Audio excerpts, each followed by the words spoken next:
In 1899, a series of high-profile crimes take place all around the nations of Europe. A German national has led a robbery on the Bank of England in London using an armored tank and advanced explosives. In Berlin, a Zeppelin factory has been attacked and destroyed by a masked individual, holding many German scientists captive. The continuous occurrence of crimes has raised a tension between the British and German empires, bound to lead Europe on the verge of war. As a result, Sanderson Reid, a diplomatic representative of the British Empire, travels to a club in Kenya to talk to Allan Quatermain. Quatermain is a renowned English huntsman and adventurer among English boys for decades. He is living in Kenya, Africa, and prefers a warm climate. Reid hopes to recruit him to assist the British Empire in handling the impending war. Reid informs Quatermain that the British Empire is in serious and immediate danger in which a world war might begin. In turn, Quatermain is asked to lead a team of unique individuals like him to prevent further crimes from happening. However, Quatermain is not very interested in actively participating in the situation. He is aged and has seemingly no intentions of leaving Kenya, so he refuses to help. Thus, Reid criticizes Quatermain, saying that his sense of patriotism has diminished throughout the years. Just then, a bunch of suspicious-looking men arrive in the club, secretly planting a bomb. They look for Quatermain as they start killing the club members. In an instant, Quatermain picks up his gun and successfully shoots at one of the men. He tries shooting the rest of them, but finds them carrying machine guns and wearing armor on their bodies. Nonetheless, Quatermain defeats the men single-handedly. One of the attackers manages to escape, running through the low plains. Outside, Quatermain chases after the last guy and wounds him using his long-range rifle. The locals capture the man, and Quatermain attempts to question him for information, but he kills himself. At that moment, the bomb previously planted by the men explodes inside the club, blowing it to bits. Quatermain stares at the destroyed building, thinking that the impending war between the nations of Europe might eventually reach Africa. As a result, he hesitantly agrees to Reid and decides to offer his services. After some time, Quatermain travels back to London. He looks at the rainy weather from the window, perceiving the English climate and city unbearable. Later, he is led towards a room, where he meets a mysterious man commonly known as M. Another man named Captain Nemo reveals himself on the other side of the room. Quatermain recognizes him as a pirate, to which Captain Nemo takes offense. Through M and Captain Nemo, Quatermain learns about the League of Extraordinary Gentlemen and other valuable information. According to M, nations have begun to attack other nations with the use of highly advanced weaponry. As it turns out, these attacks are all organized by one man who calls himself Phantom. Phantom intends to use his inventions for profit, wanting to ignite a world war to be able to sell his weapons. M shares that the leaders of Europe are meeting secretly in Venice to avert the war. Hence, M plans to assemble the newest generation of the League of Extraordinary Gentlemen with a mission to stop Phantom from disrupting the secret meeting in Venice. Right at that moment, Rodney Skinner, an invisible gentleman thief, joins them. Skinner explains that he has stolen an invisibility serum to help him with his work as a thief, but he is unable to reverse the process, making him completely invisible. He admits that he accepted the offer to help the British Empire in exchange for an antidote. He wears a long leather coat and applies white paint on his face so the others can see him. Around the same time, Wilhelmina Minna Harker arrives in the room. M introduces her as a skilled chemical scientist who is acquainted with another lead member they are about to recruit. Quatermain, Captain Nemo, Skinner, and Minna head out to begin their recruitment of the two other members. Meanwhile, a young man watches them from the sidelines as the four ride Captain Nemo's automobile. The League members are taken by Captain Nemo's driver, Ishmael, to the East London docks. During the ride, Skinner asks Quatermain why he decided to help the Empire, but Quatermain dismisses him. Minna warns Quatermain for his seemingly rude behavior, and he retorts, bringing the two to suddenly insult each other. As soon as they arrive, the League meets with Dorian Gray, who refuses to join them right at his doorstep. Minna, who turns out to be Dorian's former lover, reveals herself in front of him. Upon seeing her, Dorian opens his door and agrees to talk to them.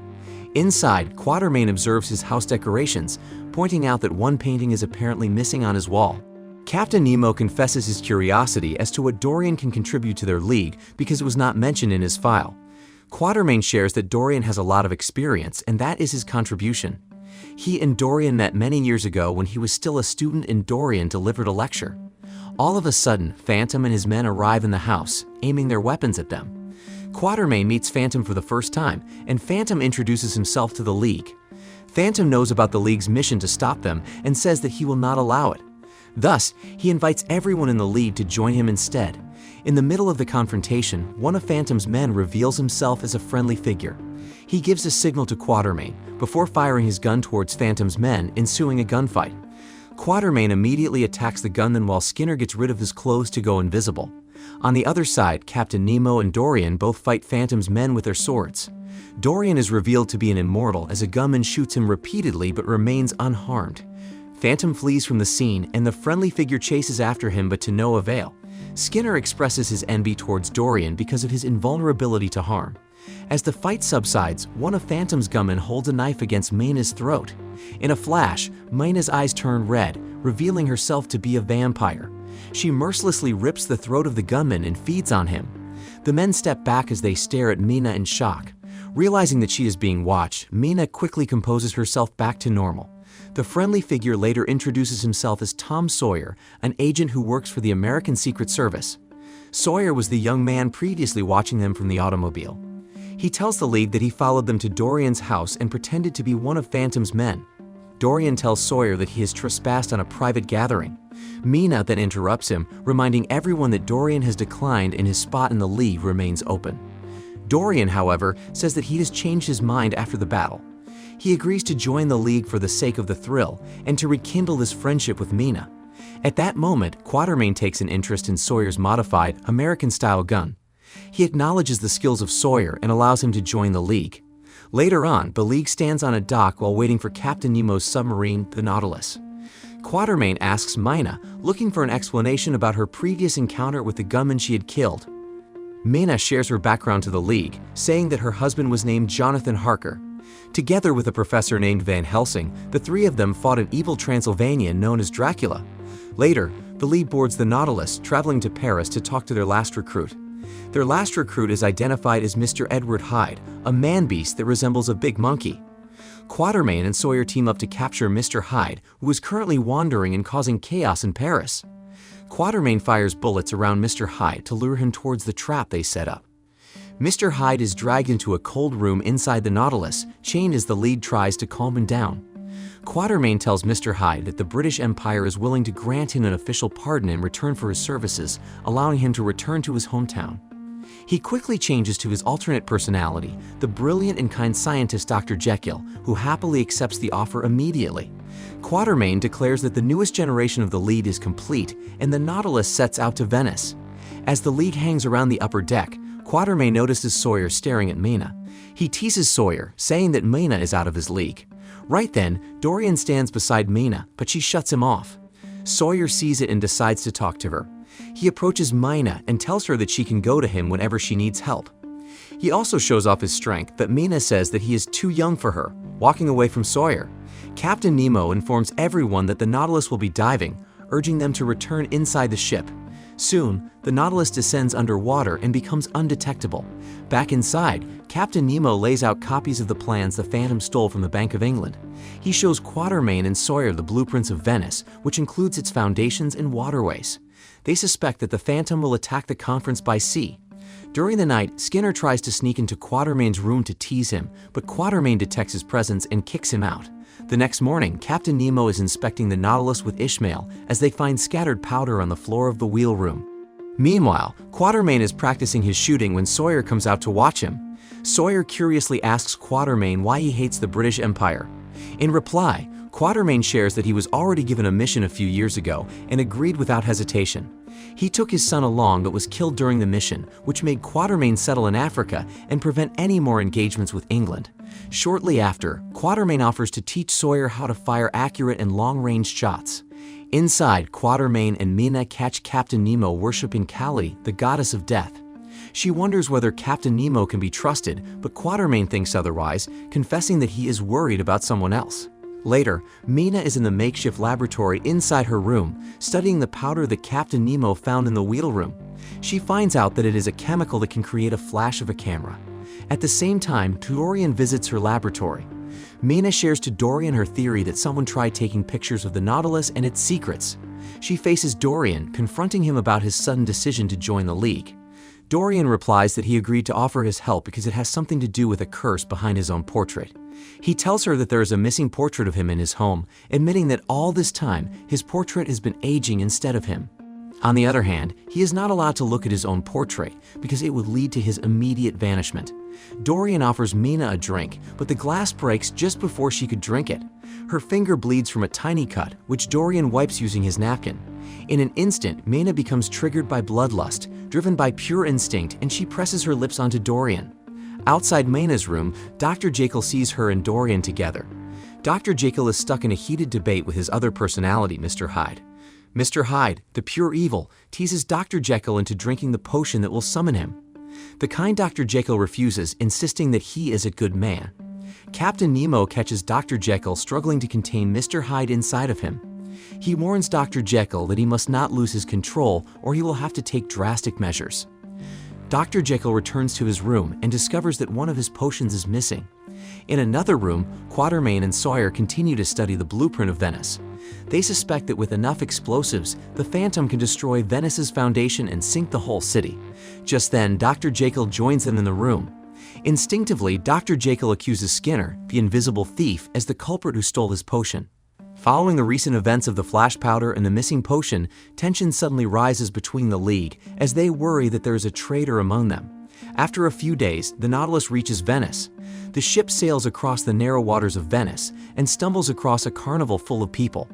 The lead is urged to quickly look for the bombs, and the Nautilus scans under the water. The Nautilus stops under a bridge since it cannot go any further. Captain Nemo commands all the ship's divers to look around the city, insisting on finding the explosives. The League also gets off the ship, noticing that Skinner is nowhere to be found. Their suspicion towards him increases, and Dorian says that he will make sure to punish Skinner for his alleged treachery as soon as he finds him. Just then, the bombs from under the city start to detonate, making the buildings fall like a domino. The League plans to interrupt the chain of explosions by destroying one of the buildings in advance. Captain Nemo says that he has a missile at the Nautilus that can destroy the building, but only if a beacon is set in the building. Knowing that Captain Nemo's automobile can be tracked, Sawyer brings out the vehicle to serve as a beacon. Quatermain tells Captain Nemo to use the automobile as a target and release the missile only when he sees the flare. Quatermain encourages Dr. Jekyll to release Mr. Hyde, but he refuses, saying that Mr. Hyde will never come back inside of him if he does. They leave Dr. Jekyll, and Mina together with the other members ride the automobile as Sawyer races along the streets of the city. On their way, snipers begin to shoot at them, making Dorian step out of the automobile to fight. Shortly after, Mina flees off the automobile to kill another group of Phantom's gunmen. The explosion eventually reaches the carnival and the people struggle to run away. Quatermain finds the Phantom nearby and jumps off the automobile to pursue him. He chases after the Phantom, who is in the middle of escaping the city. Back in the Nautilus, Captain Nemo prepares to launch the rocket. His crew members grow concerned that their ship will be smashed to bits by the falling debris. Despite their request to evacuate, Captain Nemo sternly orders for the Nautilus to stay. He monitors Sawyer as he leads the automobile to the target building while firing the flare. Captain Nemo sees the signal and shoots a rocket at the target building just in time. The chain of explosions is disrupted, preventing any more buildings from collapsing. The city of Venice is then saved from further danger. Ishmael meets Dorian inside a radio room. The two briefly talk as Ishmael nonchalantly blames Skinner for the trouble that his betrayal caused. In response, Dorian tells him that it was not Skinner who betrayed them. Before Ishmael could react, Dorian shoots him, revealing himself as the traitor who was actually the Phantom spy. Meanwhile, Quatermain follows the Phantom into a graveyard. While hiding, the Phantom tells Quatermain that he is weak, still wounded by the memory of his son's death. Quatermain replies that he knows who his spy is, and another fight between the two ensues in the graveyard. His attack causes the Phantom to lose his mask, which exposes his real identity. To his surprise, the Phantom turns out to be M, the very man who recruited them. Quatermain stabs M with a dagger, but M escapes. After the chaos, the League reassembles at the Nautilus. Quatermain immediately shares that the Phantom was M, bringing all of them to confusion. Before his death, Ishmael manages to reach Captain Nemo, telling all of them that Dorian was the traitor. At the same time, they find Dorian escaping through one of the Nautilus' smaller vessels. Dorian waves at the League with a smile, making Captain Nemo furious. He intends to catch Dorian when they find a recording disc. The disc is played on a gramophone and the voice of M surrounds the room. In the recording, M discloses that everything he has told them was a distraction to mislead them. As it turns out, Sanderson Reed is his accomplice. The entire mission, including the secret conference in Venice, was all a myth. According to M, there never was a League of Extraordinary Gentlemen. Moreover, he only recruited Quatermain because he was the only one capable of capturing Mr. Hyde. For M, it was all part of his real plan, which is to collect elements from each of the League members to build his own army of super soldiers. Captain Nemo's science, Skinner's invisible skin sample, Dr. Jekyll's potion, and Mina's blood have all been acquired through the spy, Dorian. The recording ends with them revealing that 3 bombs have been planted in the ship. Just then, the bombs explode, causing the ship's control systems to malfunction. Dr. Jekyll and Mr. Hyde teams up, in which Dr. Jekyll drinks his potion to transform as Mr. Hyde. Using his strength, Mr. Hyde prevents the ship from sinking, earning praise from Dr. Jekyll. Later, Skinner sends a signal to the League. He has fled from the Nautilus due to their accusations on him, and instead followed Dorian to M's location. They make final repairs to the ship before following Skinner's signal. The lead is led to the Snowy Mountains, where they spot M's weapon factory. They reunite with Skinner inside a cave, and he tells them that M is holding the scientists as slaves. M has been forcing them to work on an army of vampire assassins, invisible spies, and man-beasts like Mr. Hyde. Furthermore, Skinner mentions that some of M's workers are already building ships called Nautiloid, which are copies of the original Nautilus. Inside the factory, Dorian is preparing to leave since his work as a spy is done. As it turns out, M stole Dorian's cursed portrait. Dorian was blackmailed by M into spying the League members in order to get the portrait back. M invites Dorian to join him for good, but Dorian declines. The League splits up as they soon enter the factory. Skinner spreads explosives around the corners of the factory. Captain Nemo and Mr. Hyde heads to release the imprisoned scientists and their families, leading all of them to the Nautilus. They come across M's henchman, Dante, who drinks a large amount of Dr. Jekyll's potion. Hyde fights him as Dante transforms into a larger beast. Hyde is overpowered, but the explosives blow up just in time, and the falling debris crush Dante to death. Mina finds Dorian in his room, and the two get into fair combat since both of them are immortal. She spots Dorian's cursed portrait and runs towards it, but he stabs her in the abdomen. While Dorian is distracted, Mina rises and stabs him back. She pins Dorian on the wall and flashes his portrait in front of him, making Dorian turn into ashes before her eyes. At the same time, Quatermain and Sawyer fight M, whose real identity is Professor James Moriarty, a notorious crime lord and terrorist. The two stop Moriarty from meeting with the buyers of his weapons and army, but he escapes. Sawyer and Quatermain are separated as an invisible assassin attacks Sawyer. Sawyer tries to fight back, but finds himself cornered by the assassin and an armored henchman. They blast Sawyer with a flamethrower, causing a huge fire in the area. At that moment, Skinner arrives and saves Sawyer from the fire. Sawyer looks at Skinner, whose skin becomes slightly visible after suffering serious burns. Suddenly, the invisible assassin returns and holds a knife against Sawyer's neck. Meanwhile, Quatermain continues to pursue Moriarty. Moriarty slashes his gun, forcing the two in a sword fight. During the battle, Quatermain sees Sawyer behind him with a knife on his neck. As a result, Quatermain turns away from Moriarty to shoot the invisible assassin. Moriarty seizes the chance to stab Quatermain before escaping through the window. Sawyer is then forced to shoot a long-range shot as Moriarty runs away. He recalls his training with Quatermain and succeeds at shooting Moriarty, killing him on the spot. When Sawyer turns back to Quatermain, he finds him fatally wounded. Quatermain wishes him well in conquering the new century, dying soon after. In the aftermath of the battle, the League gathers in Kenya for Quatermain's burial. He is placed beside the grave of his son, while the locals pay their respects together with the League. The League members bid their last farewell to Quatermain, as Sawyer leaves a rifle on his grave. Later, an African elder begins a ritual, making the ground rumble just before lightning hits Quatermain's grave. The film is set in an alternate 1899, showing many famous literary characters together. It has an interesting storyline and makes Victorian literature engaging even to ordinary viewers. It is also action-packed with additional unexpected twists. The film can be enjoyed by families, although much of it may appeal more to the younger viewers.